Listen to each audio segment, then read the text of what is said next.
The Midday Mix on Mix 93.8. It is 12:30. On the line with me, I am joined by Mike Anderson, CEO and founder of NSBC Africa. Mike, welcome to the show. Thanks so much for joining us once again. How are you today? Oh, Damian, all good, thank you. Another day, getting closer to February. The year's going quickly, but of course, it's good to talk to you again, as always. Yeah, so it's a bit of a burning topic here in South Africa, and it has been for quite some time. We're talking about how to power your business, especially in these times of really unbearable load shedding. Now, most business owners are obviously looking for a bit of light at the end of the tunnel. Is this a possibility, and, will we be capable of pulling this off? Yeah, Damian, talking about load shedding, I know a lot of people are tired of it. It's frustrating, it's destroying. But, we've got to keep searching. We've got to keep searching for alternative solutions and ways to work around it. Because, sometimes in life, things we can't control, we have to kind of almost stay away from it. But, SMEs are looking for that light at the end of the tunnel, but it's pretty dark. With now rumors of load shedding at level 8 coming and an 18.65 power rate increase now approved by the power regulator, NERSA. SMEs are at the end of their tether, and of course so are the thousands of consumers out there. And that's really the challenge. Yeah, load shedding, of course, obviously means big losses and destruction for most small businesses. There just seems like there's no way around it, and it seems like everyone's kind of running around trying to figure out solutions, whether they're generators, inverters, UPS systems. It's really just affecting absolutely everyone and anyone. Yeah, and Damian, we've got to remember that, most small businesses work from buildings or homes that don't have alternative sources of energy. And of course, the damage of load shedding, blackouts to different businesses' equipment has led to many SMEs needing to close doors permanently now. We're getting a lot of this feedback. It's not temporary closure, it's permanent closure. And of course, this in turn contributes to the rise in unemployment in South Africa, and because SMEs are responsible, as you and I both know, for employing almost 2/3 of the employable population, the rising cost of diesel to run these generators and, of course, the maintenance to keep them on track is another challenge. So but we've got to, we'll talk a bit more the positive side around it, because we have to seek out that positivity and remain resilient, because as we always say, like it was during the pandemic, we've got two choices: curl up in a corner and die, or stand up, be positive, and innovate. So what can we do as businesses now to try and power through this dark period we find ourselves in? Well, let's look at 5 key points here, Damian. First of all, what is important, we've got to keep track of the load shedding schedule. Use the app, which keeps you updated through push notifications of the load shedding schedule. Sometimes these schedules change at last minute, but in the month, they're fairly accurate.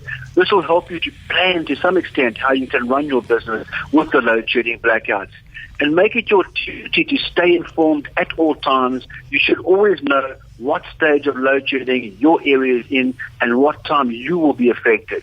Point number 2 here, look into getting an alternative energy solution. This will allow you to keep the key components of your business going. It's becoming increasingly popular for businesses to invest in uninterrupted power supplies, UPSs, generators, solar power systems, so that you're not affected by load shedding. Yes, of course, this can be quite a costly investment, but in the most now, many believe the benefits far outweigh the cost.